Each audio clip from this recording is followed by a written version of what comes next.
Syekh Mutawalli Sya'rawi itu ada ru'yah ajibah. Ini saya dengar waktu saya bulan kemarin ke Malaysia, ketemu satu ustadz, dia bawa cerita tentang Syekh Mutawalli. Ada hubungan dengan Nabi Muhammad SAW.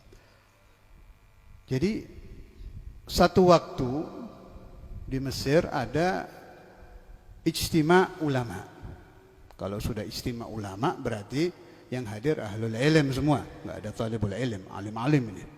Dan Mesir maklum paling banyak ulama di Mesir kan. Kumpul ini bahas masalah, dipimpin sama satu orang yang dianggap saat itu paling alim. Ya, Syekh Mutawalli hadir, masih muda waktu itu beliau. Agar masalah ini terpecahkan, masalah ini terpecahkan. Begitu ada yang sulit, masalah dibawa ke yang mimpin, dipecahkan. Wallahu alam dapat isyarah apa? Memang dari muda itu dapat sir itu Syekh Mutawalli itu. Ngacung, tanya. Air mandi Rasulullah Shallallahu Alaihi Wasallam ketika beliau wafat itu ada di mana?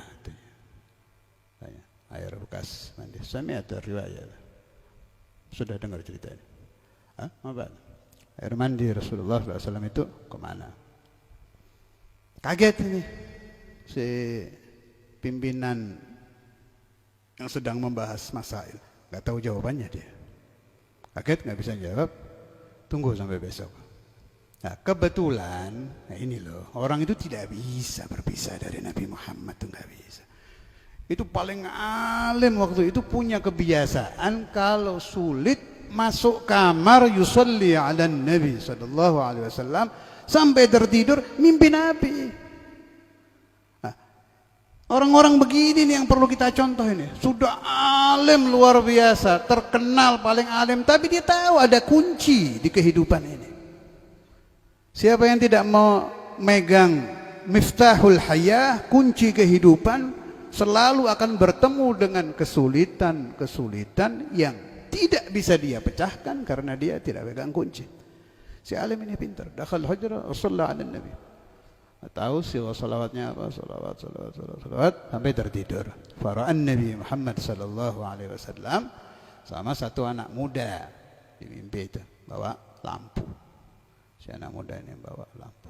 Tanya si alim ini di mimpi, "Ya Rasulullah, air mandi Paduka waktu dulu dimandikan kemana?" Ada yang diambil Sayyidina Ali, ada. Saya koma dulu itu cerita ya. Ini dari Syekhuna Samahatul Sadr Imam Hafadz al-Musnid al-Qutub Habib Abdullah bin Abdul Qadir bil-Baqi. Sebagian air mandi Nabi Muhammad yang di bagian mata, yang bagian sini itu diambil oleh Sayyidina Ali, diminum. Kata Sayyidina Ali, "Fawarithtu ilmal awwalin wal akhirin." Maka aku Imam Ali sampai menjadi babu Madinatil Ilm itu karena sempat meminum sedikit air bekas mandi Rasulullah SAW. Tapi yang lain ini masih banyak ini. Yang diminum sama Sayyidina Ali yang bagian sini aja sedikit ya, diambil diminum. Lalu kembali ke Sayyidi Mutawalli Sya'rawi. Di mimpi itu ditanya Rasulullah, "Kemana air mandi yang lain?" Dijawab oleh Nabi Muhammad SAW. Allah Ta'ala memerintahkan matahari menghirup air ini, disedot,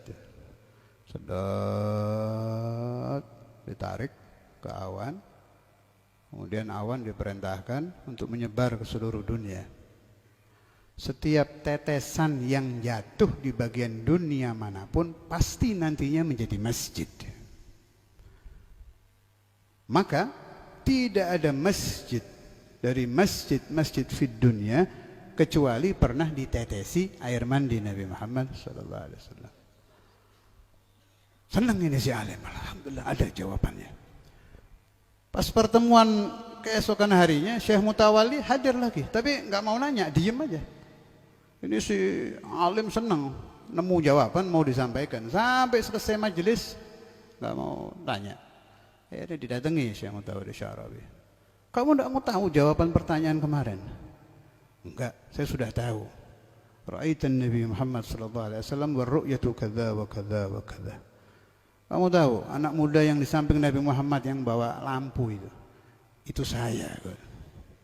Allahumma salli wa sallim wa barik alaihi. Jadi begitu ya, kalau orang alim, semakin alim harus semakin dekat dengan Muhammadur Rasulullah sallallahu alaihi wasallam.